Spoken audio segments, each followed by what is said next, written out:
Bonjour les amis, bienvenue dans le podcast Le Salon du Livre et merci d'être présents. Je suis Assel Nadal, ingénieure IT, entrepreneur littéraire et fondatrice d'afrolivres.com, le magazine littéraire en ligne de l'Afrique et de sa diaspora. Si vous êtes un passionné de livres, si vous souhaitez mieux comprendre l'évolution du secteur du livre dans le monde en général, en Afrique et dans sa diaspora en particulier, alors ce podcast est exactement ce qu'il vous faut. Avec mes invités, retrouvez-nous tous les vendredis pour l'actualité littéraire et autres thématiques autour du livre. Et c'est parti pour un nouvel épisode du Salon du Livre. Bonjour, bonjour. Si je vous demandais de vous souvenir des moments qui ont été des tournants décisifs dans votre vie, à quoi pensez-vous? J'imagine que vous avez peut-être à l'esprit une rencontre, une trahison, un échec, un mariage, une naissance, une maladie, un décès ou peut-être un défi. Ces événements nous transforment, nous font parfois grandir, comme s'ils étaient des rites de passage initiatique vers la maturité. C'est aussi le cas d'Osei Tutu, personnage principal du roman initiatique, Ashanti, le maître des bois sacrés, premier roman de Marie-Christine Boni, inspiré de l'histoire d'Osei Tutu, 4e souverain du royaume Ashanti, royaume situé sur la côte de l'Or, l'actuel Ghana, en Afrique de l'Ouest. Sur la 4e de couverture du roman, on peut lire ceci. Ashanti, le maître des bois sacrés, raconte l'ascension au pouvoir d'un jeune prince de sang royal, Osei Tutu, et sa revanche obstinée sur un destin de vassal au service du tout-puissant et sanguinaire roi de Dinkira. Contraint à l'exil, durant 13 longues années, après son aventure amoureuse avec la nièce du roi Dinkira, il fut rétabli sur le trône. Dès lors, un seul destin l'animerait, libérer l'Ashanti de sa tutelle et faire de Kumasi le royaume phare de la région en mettant sur pied une vaste organisation politique et militaire et en contrôlant le commerce de l'or, des armes et des esclaves. Dans ce nouvel épisode, je reçois Marie-Christine Boni qui partage une partie de son propre parcours initiatique qui l'a menée jusqu'à l'écriture de ce très beau roman. Bonne écoute en compagnie de Marie-Christine Boni.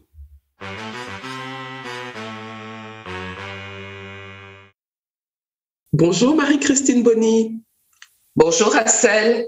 Merci d'avoir accepté mon invitation dans le podcast Le Salon du Livre. C'est un réel plaisir de vous avoir aujourd'hui. Et c'est pour parler de votre roman Ashanti, le maître des bois sacrés, que vous avez publié en auto-édition en 2019. Voilà. Mars 2019. Très bien. Ouais. Très bien. Avant que nous ne parlons vraiment du roman, est-ce que vous pouvez déjà vous présenter en quelques mots pour nos auditeurs? Oui. Bien. Donc, je suis franco-ivoirienne, c'est-à-dire que mon père est ivoirien et ma mère est originaire du Tarn. Voilà. Donc, ce qui explique aussi qu'à un moment donné, j'ai eu envie d'habiter Toulouse, de me rapprocher de mes racines tarnaises. Et donc, mes parents ont vécu en Afrique à l'époque coloniale. Ce sont des précurseurs. Ils se sont mariés en 1936. Donc, à une époque où les couples mixtes étaient rarissimes et en tout cas très peu connus à l'époque. Et ils se sont connus donc à la faculté de Toulouse, où mon père poursuivait des études de droit et ma mère qui était qui voulait absolument suivre des études, ce qui ne se faisait pas beaucoup à l'époque, donc faisait des études d'anglais. Donc ils se sont rencontrés à la bibliothèque qui était commune en fait. Mmh. Voilà. Mmh. Donc mes parents ont toujours été des précurseurs et des modèles pour moi, pour notre famille, parce qu'ils ont été. Voilà, c'est ça. Mon père a été docteur en droit en 1936. Après, donc c'était l'époque coloniale. Donc, il a été, on l'a nommé un peu partout en Afrique. Il était originaire de Côte d'Ivoire, mais à l'époque coloniale, il ne pouvait pas se servir en Côte d'Ivoire. Donc, on a tous été trimballés un peu partout. Par exemple, j'ai mon frère aîné est né à Gaillac, dans le Tarn. Sinon, j'ai ma sœur aînée qui est née en Guinée, à Conakry. J'ai une autre sœur, au Bénin. Et moi, je suis née au Mali. Voilà. Wow. Et ça fait un vrai panafricanisme dans la famille. Voilà, c'est ça. Effectivement, ça nous a vraiment marqué. Et cette double culture, en fait. Oui. Voilà. Donc, c'était l'époque coloniale. C'est vrai que la culture française a été prégnante. Ma mère disait toujours, comme on était un couple mixte, et il y avait des anecdotes très drôles, puisque le nom de Bonnie, en fait, à l'époque, pour les gens, ne faisait pas un nom africain. Alors, assez africain, voilà. Oui. Oui. Et donc, mon père disait que quand il était juge et après procureur, à la descente de l'avion, il y avait des représentants de la communauté corse qui étaient en bas de l'avion, et parce qu'ils pensaient que c'était un des leurs. Ah, d'accord. Donc, vous voyez, il y a eu voilà. Donc voilà, et quand il voyait, mon père était noir, oui. Et donc quand il le voyait descendre, ça a toujours été la stupéfaction. Voilà. Voilà.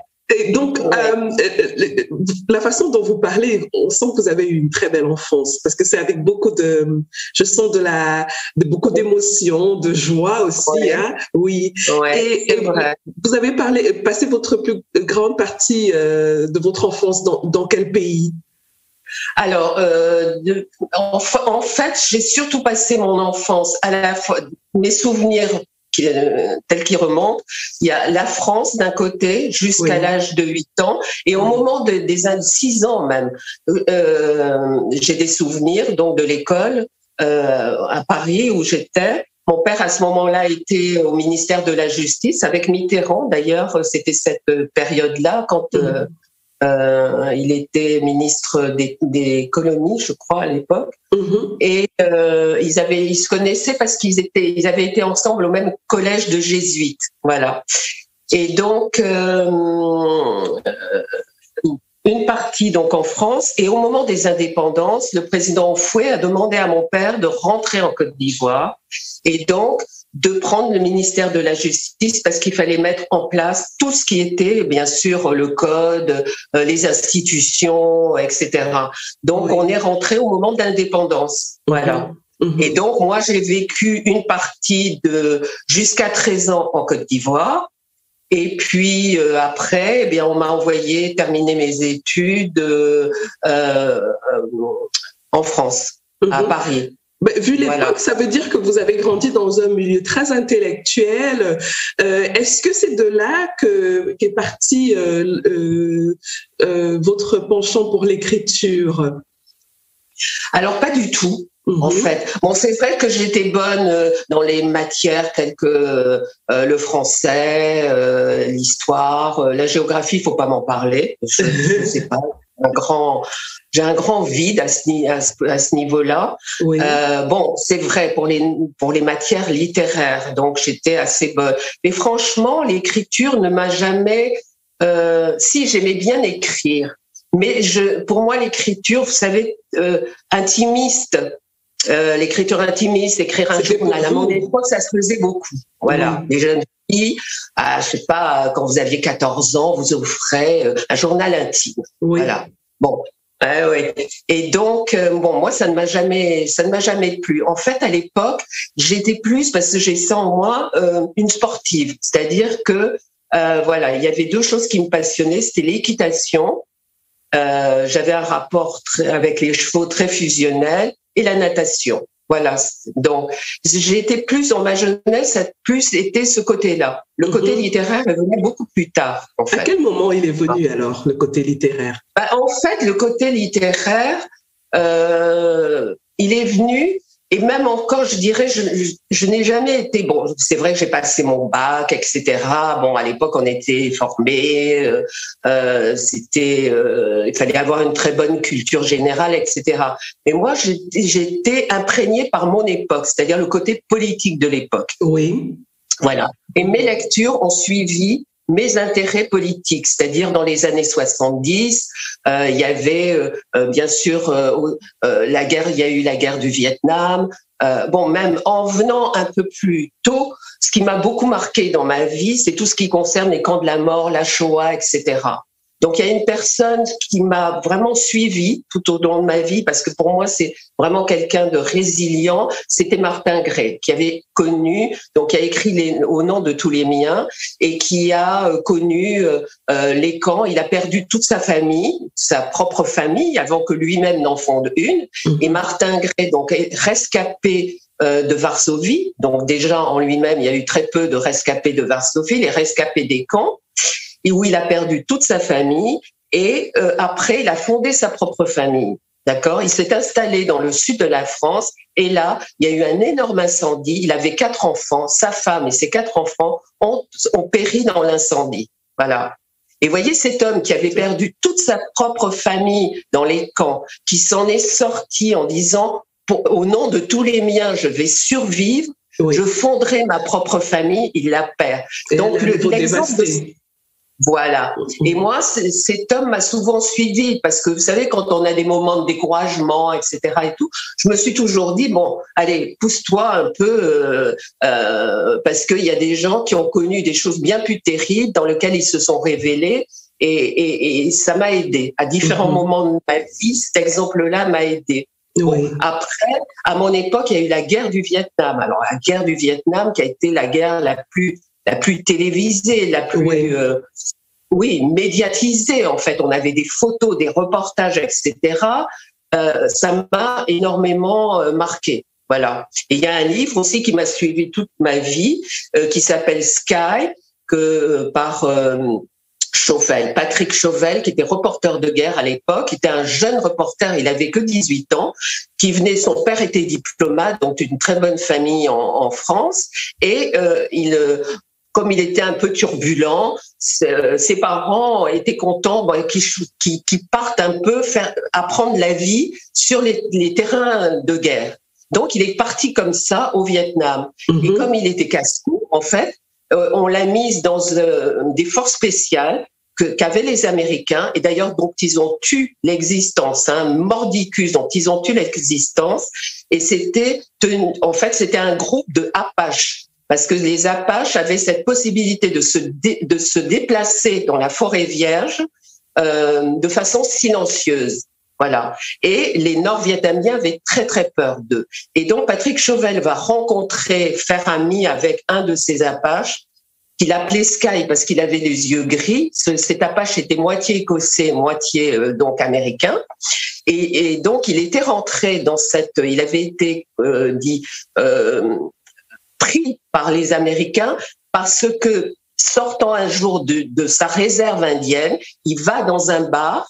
Il veut prendre une bière, on ne veut pas le servir, donc il se bat avec le tenancier là du bar, et donc il est bien sûr emprisonné, et donc il est emprisonné pour 20 ans, quoi. Il a 16 ans à l'époque, il est emprisonné pour 25 ans, voilà. Et à ce moment-là, l'armée américaine va lui proposer de rejoindre cet escadron de la mort, en fait, parce qu'on savait qu'ils allaient à la mort, vous voyez, voilà. Donc ça aussi, cette amitié, ça m'a marqué, parce que à notre époque, la littérature rejoignait la politique, vous voyez. Oui, voilà. Oui. Voilà, c'est ça. Alors, donc, ces influences-là, est-ce qu'elles ont été essentielles pour l'écriture de Ashanti? Ah, vous voulez toujours me ramener à l'écriture. Mais en fait, moi, l'écriture, j'y suis arrivée vraiment par hasard. Vraiment par hasard. C'est-à-dire que, comme je l'explique dans la propos de mon livre, je regardais la bibliothèque de mes parents, et là, je redécouvre un livre que j'avais acheté pour mes enfants, et donc, il s'appelait La légende de la reine Pocou. Et donc cette reine Pocou, qui aurait été une princesse Ashanti, il y aurait eu donc des problèmes de succession lors de la mort de son oncle, et donc sa famille doit être complètement décimée. Et pour échapper donc à l'ordre qu'on avait donné de décimer sa famille pour l'empêcher d'accéder au trône, donc elle s'enfuit. Et c'est comme ça qu'elle sera arrivée donc à la rivière Bia, qui est une des rivières de Côte d'Ivoire. Et elle aurait donc traversé cette rivière. Pour traverser, elle ne pouvait pas parce que c'était la saison des pluies, donc la rivière était trop haute. Donc elle demande à son devin qui la suivait, donc qu'est-ce qu'elle devait faire pour traverser, parce que sinon ils allaient tous être massacrés. Et donc le devin lui dit: donne ton fils, ce que tu as de plus précieux, et ce que tu as de plus précieux, c'est ton enfant nouveau-né. Donc elle va l'offrir en sacrifice, et la légende raconte que les crocodiles ont formé, tous les crocodiles du fleuve sont venus à ce moment-là et se sont mis les uns derrière les autres pour permettre à l'armée de passer la rivière. Et à ce moment-là, quand le dernier guerrier est passé, ils se sont enfuis. Enfin, ils sont revenus dans le cours de la rivière. Et à ce moment-là, les armées de l'Ashanti aîné qui voulaient traverser n'ont pas pu traverser. Et donc, Pocou s'est installée en Côte d'Ivoire. Donc, et c'est là où elle a fondé l'ethnie Baoulé, parce que en Baouli, ça veut dire l'enfant est mort. Donc, elle a fondé l'ethnie Baoulé, qui est en fait un des nombreux groupes à Caen, dont la maison mère, disons, est en Ashanti. Voilà. Donc, j'ai voulu savoir donc si ça reposait sur des bases historiques, parce que moi, avant, je l'avais lu comme une légende. Et je pose la question en allant dans le village de mon père, à Tiasalé, et un de mes oncles me dit si, on est d'ailleurs apparenté à cette reine. Bon, je dis tout le monde est descendant de prince. Donc, voilà, ça peut faire plaisir à l'ancien. Pourquoi pas? Très bien. Pourquoi pas? Voilà. Oui. Donc voilà, c'est resté quelque part. Et quand j'ai commencé à travailler, je travaillais à l'UNESCO. Voilà. Et j'avais le délégué de la Côte d'Ivoire auprès de l'UNESCO. J'étais assistante de direction à l'époque. Et donc, le délégué de l'UNESCO était docteur en histoire. Et donc, je lui ai maintenant posé la question. Mais il m'a dit, oui, effectivement, il y a des références historiques. Et ça m'a donné envie, justement, de faire des recherches, mais des recherches sur cette légende. Et je me suis dit, en fait, je vais pouvoir aller à la rencontre de la culture de mon père. C'est-à-dire que moi, en voyant mon père qui était magistrat, donc quand on allait à Tiasalé au village, il y avait la patame sous lequel tous les gens de Tiasalé venaient et ils réglaient les problèmes villageois, vous voyez. Donc je voyais comment les gens s'adressaient à lui, je voyais quand il y avait des funérailles, il y avait certaines cérémonies. J'ai vu mon père aussi danser la danse des sages, mais en Afrique, on n'aime jamais trop vous expliquer. Oui, c'est comme ça. Un culte voilà. Du secret un peu quand même. Hein. Voilà, c'est ça. Tu sais ou tu sais pas. Oui. Voilà. Donc, vous voyez, il y avait toujours une petite frustration. Et mon père, oui, il m'expliquait, mais c'était, voilà, lui, il était dedans. Il était parti très jeune de Côte d'Ivoire à l'âge de 9 ans. Il n'est revenu la première fois qu'à 39 ans, il a revu ses parents, il avait 30 ans. Eh oui. Donc, voyez, donc il y avait toute une partie aussi de sa culture qu'il avait de façon innée. Il comprenait, par exemple, quand on lui parlait en baoulé ou en ani, mais lui-même ne parlait pas, mais il comprenait tout, vous voyez. Bon, donc moi j'ai eu envie vraiment de faire mes propres recherches, vous voyez. Et à ce moment-là, donc ce délégué de la Côte d'Ivoire donc m'a dit, écoute, on va faire un deal.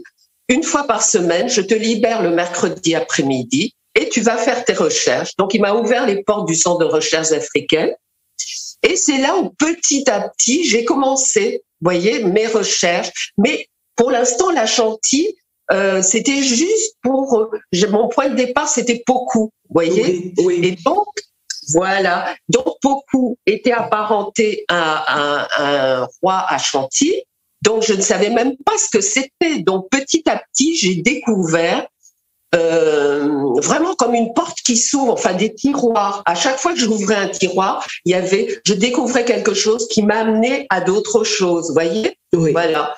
C'est pour ça que j'ai une bibliographie assez riche en fait sur Ashanti, mais qui est essentiellement en anglais. Et c'est là où j'ai découvert que lors de la colonisation, ils ont été colonisés par les Anglais par rapport aux Français qui eux voulaient détruire tous les vestiges, la culture, la religion des autochtones, les Anglais s'en fichaient complètement. Au contraire, ils voulaient utiliser les cultures autochtones pour en fait dealer avec le pouvoir en place. Voilà. Donc dans leurs armées, quand ils voulaient conquérir des territoires, il y avait toujours un ethnologue.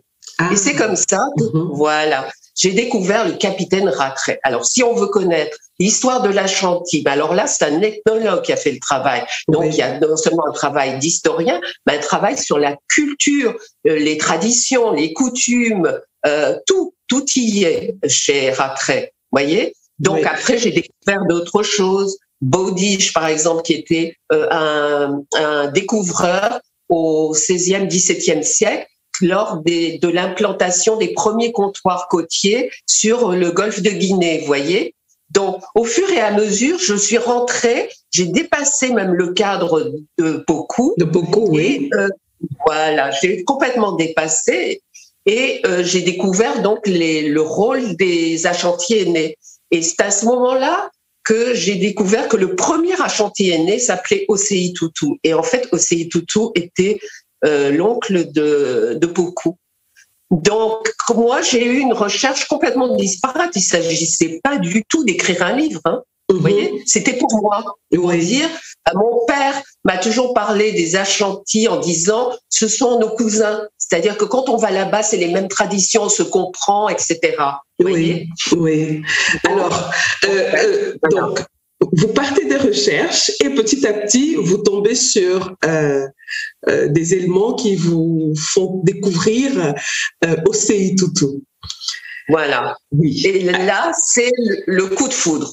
Oui. Voilà. Oui. C'est-à-dire que là, à partir du moment où je quitte ma simple recherche dans Pokou, qui est ivoirienne, les ascendances ivoiriennes, je tombe sur Osei Tutu. Et là, je découvre voilà, quelqu'un qui a eu vraiment un sens politique très, très bon. Déjà une histoire un petit peu romanesque. Et ensuite, quelqu'un qui a vraiment été un précurseur politique. Il a eu une vision politique pour dire, moi, je suis Ashanti, je suis vassal d'un très grand royaume qui s'appelle le Dakira. Lequel royaume est puissant parce qu'il commerce avec les Européens. Donc, il faut qu'un jour je sois aussi puissant que lui. Voilà, c'est ça. Donc, il va mettre en place toute une structure politique, militaire surtout, puisque c'est cette structure politique et militaire qui fait la particularité des Ashanti. Donc, j'ai découvert énormément donc de choses sur les coutumes, les traditions, l'organisation de l'administration Ashanti, leur organisation militaire, etc. Voyez. Bon. Donc à l'époque, je lisais beaucoup sur l'Égypte, voilà. Et donc je lisais un livre comme ça. Je pense que c'était sur Néfertiti. Et je me suis dit, je lisais cette histoire et à un moment, ça m'est venu, je me suis dit, mais dans le fond, ton histoire là d'Osei, ça ferait un bon sujet de roman. Voilà. Bon, tout de suite, j'ai arrêté en me disant, ma pauvre fille, faire des recherches, c'est une chose. Puisque moi, c'était intellectuellement, en fait. Oui, hein, surtout que vous n'aviez pas encore écrit de roman avant. Non, jamais. Voilà. Jamais. Donc, en fait, je me suis dit, oui, ça ferait un bon roman. Donc, j'ai fait une sorte de brouillon, un synopsis, en fait, de l'histoire. Et à l'époque, on pouvait encore envoyer des choses aux éditeurs. Oui. Et je me rappelle, quelqu'un m'a rappelé, il s'appelait Louis Gardel, et il a écrit Force Sagan, d'ailleurs qui a fait un film avec Gérard Depardieu. Et il m'a dit, bon, pour l'instant, c'est rien, mais si vous poursuivez, il y a de quoi faire quelque chose et j'aime bien votre écriture. Voilà, point. Et je peux confirmer que vous avez une écriture magnifique. Mais franchement, oui, j'ai été éblouie par votre texte, par le roman, la manière dont vous faites les descriptions, la manière dont vous déroulez l'histoire, la manière dont vous racontez l'histoire. Et déjà, en m'entretenant avec vous, là, pour ce podcast, je sens que vous avez un grand talent pour raconter des histoires. Moi, je pourrais vous écouter des heures et des heures et des heures. On est emporté, on oublie le temps. Et c'est la même chose que j'ai ressenti aussi quand je lisais le roman. Il est époustouflant. Franchement, c'est l'une de mes plus belles lectures depuis un bon moment déjà. Et je ne le dis pas parce que vous êtes en face de moi, mais je le pense vraiment. Excellemment bien écrit. Voilà. Merci. Donc, merci. Alors, comme le temps court, j'aimerais savoir pourquoi vous avez décidé d'écrire ce roman sous une forme de roman initiatique. Alors, je rappelle que Osei Tutu est pratiquement le personnage principal du livre. Hein? Oui, c'est ça. Et donc, vous aurez pu écrire une autre forme romanesque, mais vous avez choisi cette forme assez particulière qui est le roman initiatique. Pourquoi? Alors, disons que dans mon écriture, c'est une écriture totalement spontanée. C'est-à-dire que moi, j'ai simplement eu le projet de raconter cette histoire et surtout de faire connaître cette histoire qui, comme vous l'avez vu, quand ma citation sur Amal écoutant disant « La race noire n'a pas d'histoire », bon, tout de suite, je me suis dit, je vais leur montrer qu'il y a longtemps qu'il y a une histoire. Voilà. Qu'ils ne la connaissent pas, c'est vrai. Mais moi, c'est ce qui était derrière mon projet.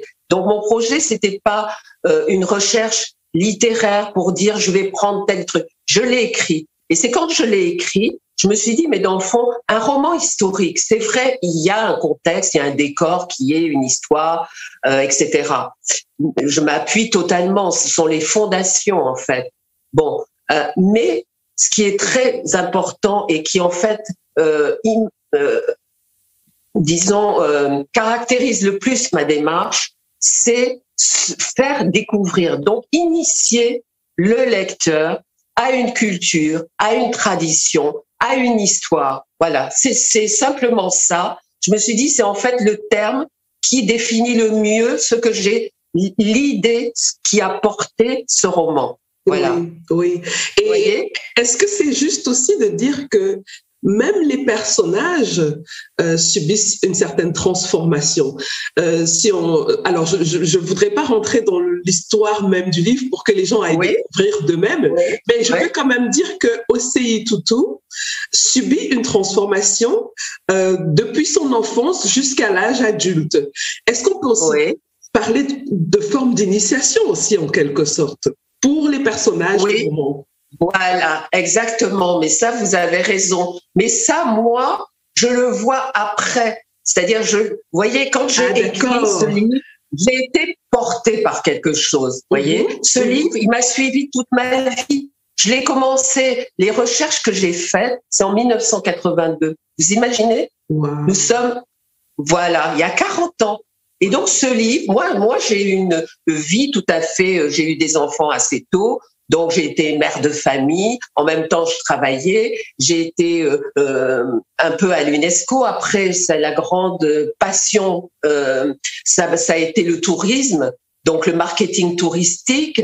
J'ai travaillé pour les hôtels Sofitel en Afrique. J'ai découvert le Mali, le Niger, le Sénégal, la Sierra Leone. Ne parlons pas de la Côte d'Ivoire, le Cameroun et la Centrafrique. Vous voyez, à travers les hôtels Sofitel. Donc tout ça, j'ai eu une vie en dehors, vous voyez, qui m'a nourrie. C'est-à-dire que moi, je savais que l'Afrique était ma source d'inspiration. Alors, elle a été ma source d'inspiration professionnelle.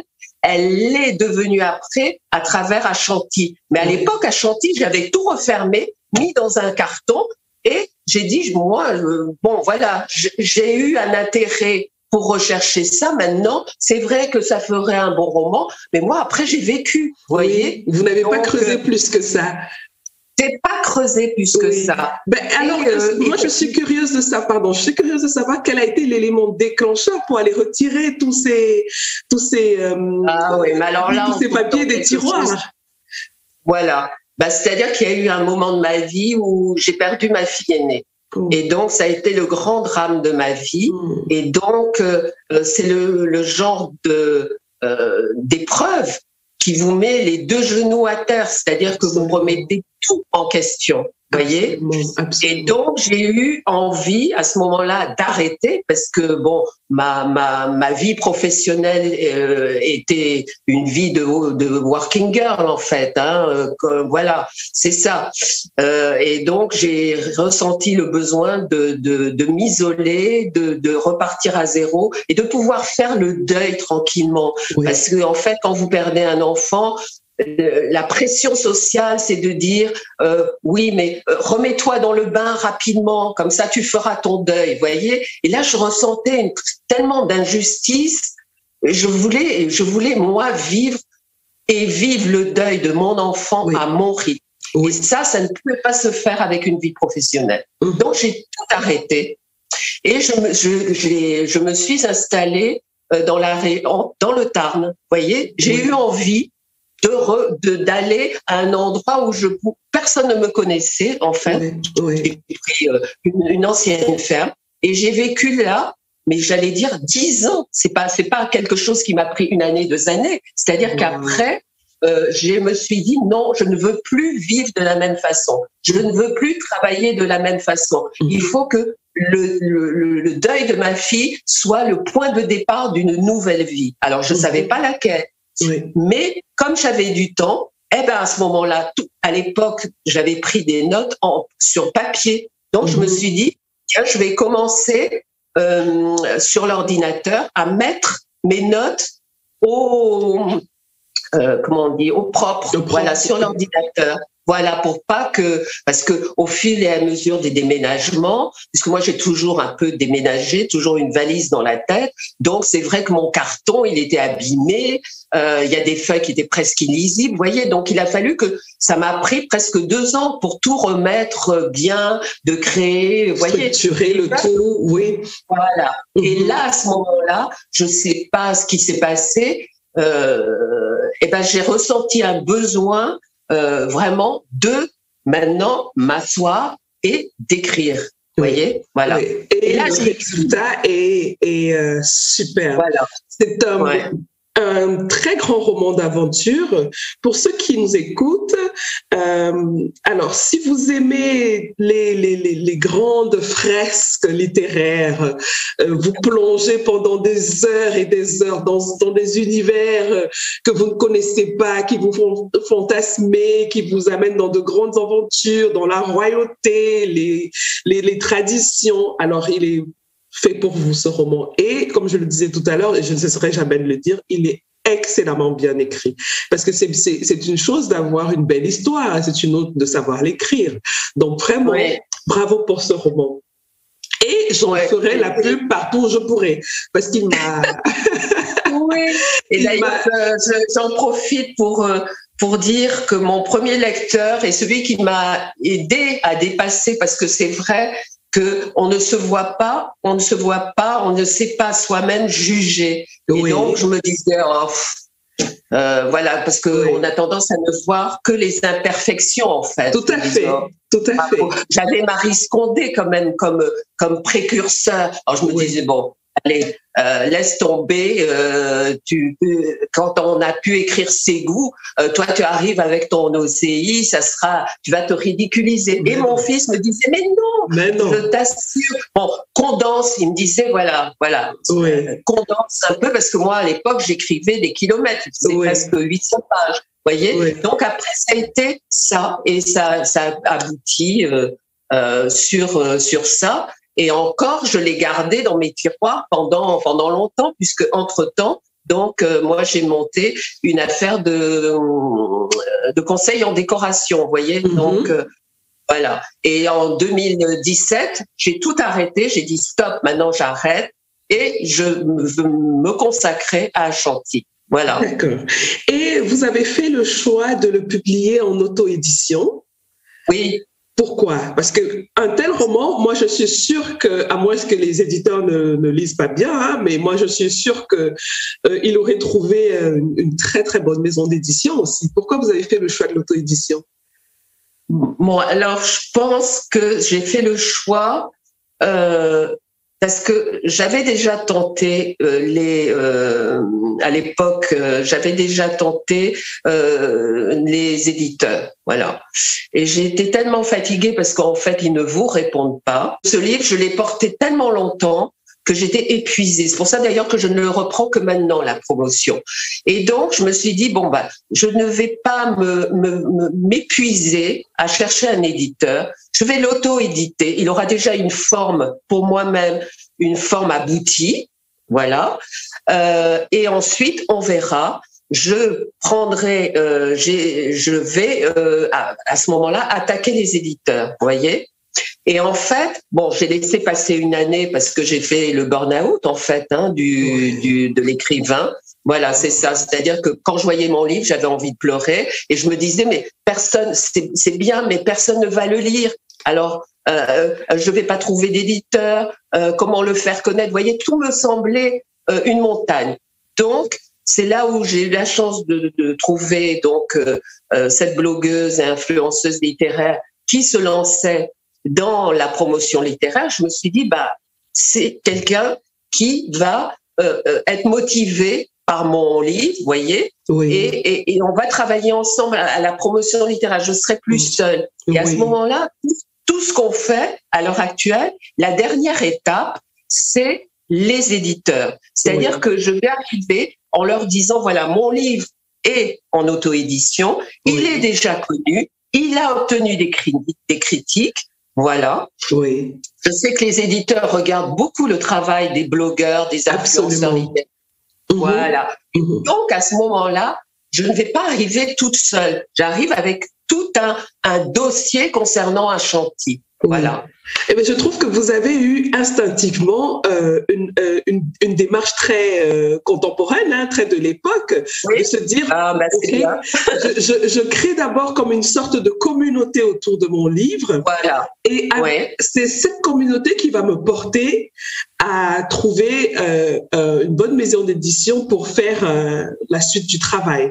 Mais déjà, à ce stade, franchement, pour un livre auto-édité, et je suis très, très contente d'avoir découvert ce livre, il est très bien fait, même physiquement aussi. Donc, la mise en page, la correction et tout ça, c'est très, très bien fait. Et je pense que ça aide aussi un petit peu à faire comprendre aux gens que même en auto-édition, on peut faire de belles choses. Parce qu'il y a comme ça, comme un voile sur l'auto-édition qui fait qu'on regarde les livres qui viennent de l'auto-édition un peu de travers. Mais quand on voit un livre comme le vôtre, il n'y a pas de différence entre votre livre et la maison d'édition. La seule différence, c'est justement, comme vous l'avez si bien décrit, c'est la charge de travail. La charge de travail et qui va s'occuper de faire la promotion, de porter le livre. Voilà. Oui, donc et puis c'est un autre métier, C'est à ce moment-là on tout voit. Bon, parce que c'est un autre métier et que on peut pas. Et puis on peut pas écrire, corriger. Il m'a fallu 4 mois pour le corriger. Parce qu'il faut de la distance un peu par rapport à l'histoire, par rapport au texte. C'est ça. Et on l'a difficilement en tant qu'auteur. Oui. Et puis en plus, c'est vrai, pour moi, c'est passionnant d'avoir pu mettre mon livre, le présenter à des blogueurs, à des influenceurs, à des gens comme vous, parce que à ce moment-là, ça m'a permis d'avoir un regard décomplexé, parce que je me disais, oh, les gens, on va leur dire l'Afrique, ils vont dire, ah bon, voilà. Eh ben non.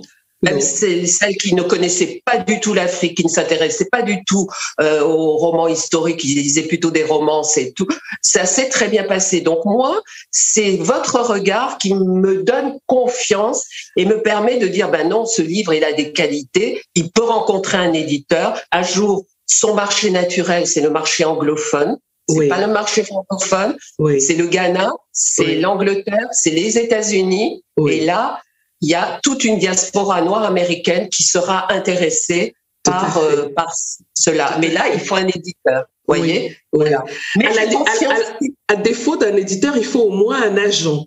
Moi, je pense qu'il faudrait il faudrait peut-être regarder du côté des agents littéraires. J'ai même envie de faire une communication auprès de vous, des blogueurs, etc., pour dire, écoutez, mettez vos ressources à ma disposition si vous pensez que l'éditeur, voilà, un peu, voilà, pour élargir un peu le champ. Mais bon, j'ai confiance. Je ne sais pas pourquoi ce livre est resté dans ma vie tellement longtemps qu'il ne va pas s'éteindre. Non, il a quelque chose. Il a quelque chose. Vraiment, je trouve que c'est un petit bijou. Et je ne dois pas vous cacher qu'aussi, je me disais, mais si on pouvait en faire un film, une série, j'avais les images dans ma tête, je voyais les costumes, voilà. C'est bien. Même une bande dessinée pour enfants, parce que c'est pas un livre pour enfants. Pourquoi pas? Mais ça serait bien. Un peu comme il y a beaucoup de choses à faire. Hein. Il y a beaucoup de choses à faire, et ça va m'occuper encore un certain temps. Oui, c'est sûr. Voilà. Alors. On va bientôt terminer notre échange. J'aurais pu le continuer jusque je ne sais pas combien d'heures. En fait, on est fini. Je prends plaisir à parler de mon livre. Oui. C'est vrai. Oui. Alors, est-ce que vous avez un projet d'un autre livre? Alors non, pour l'instant non, parce que je vais me consacrer vraiment à celui-ci. À celui-ci, parce que je veux qu'il aille au bout. Voilà, qu'il ait sa vie. Donc, monter un autre projet à l'heure actuelle. Bon, un jour, parce que vous savez, comme vous avez vu, j'ai dédié ce livre à mes petits-enfants, donc, je suis très, je suis hantée par la transmission. C'est-à-dire que moi, mes petits-enfants sont des petits-enfants de maintenant. Ils ont vécu aux États-Unis, au Japon. Maintenant, ils sont en Australie. J'ai envie à travers ça, de leur laisser des points de repère. Alors, ils auront des points de repère sur leurs racines africaines. Moi, j'ai été très marquée par les années 70. Voyez, donc la culture, la musique, les films, etc. Et je pense que c'est une époque que j'ai envie de leur léguer aussi. Oui, voilà. Oui. Je vous comprends très bien, parce que la transmission a été aussi pour moi l'une des motivations pour créer ce podcast et ce que je fais. Parce que je me disais, si on n'archive pas ce que les artistes produisent aujourd'hui, si on ne leur donne pas la parole, on prend pas le temps de les écouter, de créer des espaces pour qu'ils puissent s'exprimer, mais comment on saura ce qui s'est passé il y a 10, 20... Voilà. Bon, on a l'impression aujourd'hui que avec Internet et tout, on sait tout ce qui se passe, mais c'est pas vrai. Donc il faut vraiment avoir ces espaces-là où on peut prendre le temps d'échanger avec les créateurs. Parce qu'un auteur, c'est un créateur aussi. Hein. On crée. Moi, je dis souvent que l'auteur, il est comme un dieu quand il écrit son roman. Il fait de son monde ce qu'il veut. Voilà. Il tue qui il veut. Il fait naître qui il veut. Il fait les catastrophes qu'il veut. Donc, au moment d'écrire son histoire, il est Dieu. Donc, alors. Dernière question, parce qu'il faut bien qu'on termine l'échange. Dernière question. Alors, je rappelle le titre du livre, Ashanti, oui. Le maître des bois sacrés, roman. On peut le trouver sur toutes les plateformes de vente classiques. Et dernière question, comme je disais, s'il y a quelque chose que vous voulez qu'on retienne de ce roman, qu'est-ce que ce serait? Alors, tout, en fait. Oui. Mais oui, c'est tout. Je peux pas choisir dedans. Ce qui est important, c'est de savoir, comme on en revient au préambule de mon livre, c'est que il y a une histoire en Afrique et on n'a pas à rougir parce que vous êtes camerounaise, mais je veux dire le Cameroun est riche de cette histoire. Il n'y a pas un pays africain. Le Bénin est riche de son histoire. Oui. Le Mali est riche de son histoire. Enfin, tous nos pays sont riches de leur histoire. Or, on dirait qu'il y a un grand vide. On connaît les Zoulous. Et on connaît les Égyptiens. Voilà, les Égyptiens, tout ça, bon, on connaît beaucoup. Voyez, mais après, l'Afrique noire, c'est voilà, c'est rien, c'est le continent obscur, quoi. Oui. Et en fait, moi, je voudrais que justement les gens partent à la découverte de cette histoire, de ce pan. Et je pense que même pour les jeunes qui sont issus les jeunes qui vivent qu'on dit vivre en banlieue, etc. Je pense que des livres comme ça, savoir qu'ils peuvent se référer à une histoire qui est aussi la leur. Ils peuvent en être fiers également. Il y a des sources de cette histoire qui leur servent également. Quand on voit toute la sagesse qu'il y a dans les proverbes, oui. Ben oui, c'est ça, c'est une richesse. Vous en avez beaucoup utilisé, beaucoup de métaphores aussi dans le voilà, roman. C'est ça. Oui. Voilà. Oui, et c'était aussi quelque chose qui me faisait sourire à chaque fois parce qu'il y a certaines métaphores que je reconnaissais. Je me souvenais de ma grand-mère. Oui, ma grand-mère disait quelque chose à peu près pareil. Et voilà, c'est vraiment, on se retrouve dans un univers qu'on connaît un peu sans vraiment le connaître. Donc, il y a des sensations comme ça où on se dit, mais je connais un peu cette situation. Oui. Donc, en tout cas, on s'identifie à beaucoup de scènes, oui. Ouais. Merci beaucoup, Marie-Christine Boni. Merci beaucoup. Oui, de rien. Merci à Celle de m'avoir donné l'occasion, déjà, de parler de ce livre et de manifester votre intérêt pour Ashanti. Ça me touche beaucoup parce que l'écriture, c'est solitaire. Je sais. Oui. Voilà. Oui. Et quand on fait lire aux uns et aux autres, bon, c'est pas des avis de personnes qui ont l'habitude ou de lire beaucoup. Je veux dire, la critique littéraire, c'est difficile. Oui. C'est difficile. On sait qu'on aime un livre ou on n'aime pas. Voilà. Hein? Donc, mais vous avez su mettre des mots, c'est vrai, c'est très enrichissant pour moi parce qu'en fait, tous les blogueurs littéraires, les influenceurs sont en fait des passionnés de lecture. Absolument, absolument. Voilà. Et ça, c'est formidable, vous voyez. Oui. Voilà. En tout cas, moi, c'était un vrai plaisir déjà de faire votre connaissance parce que vous avez quelque chose de lumineux en vous comme ça qui me touche beaucoup. Et donc, je suis toujours très reconnaissante d'avoir des gens qui peuvent m'enrichir aussi personnellement. Hein. Et donc, et de continuer le travail de transmission, comme on disait, par la voie de ce podcast. Donc, j'encourage vraiment ceux qui nous écoutent à aller découvrir ce très, très beau livre qui s'appelle, je le répète, Ashanti, le maître des bois sacrés. Merci Marie-Christine Boni. À bientôt. Merci Astelle, ça a été un grand plaisir. Au revoir, à bientôt. Au revoir. Voilà les amis, c'est terminé pour aujourd'hui. Merci d'avoir écouté jusqu'au bout. Si vous avez aimé cet épisode, je vous serais vraiment reconnaissante de vous abonner au podcast pour être notifié de la publication des prochains épisodes.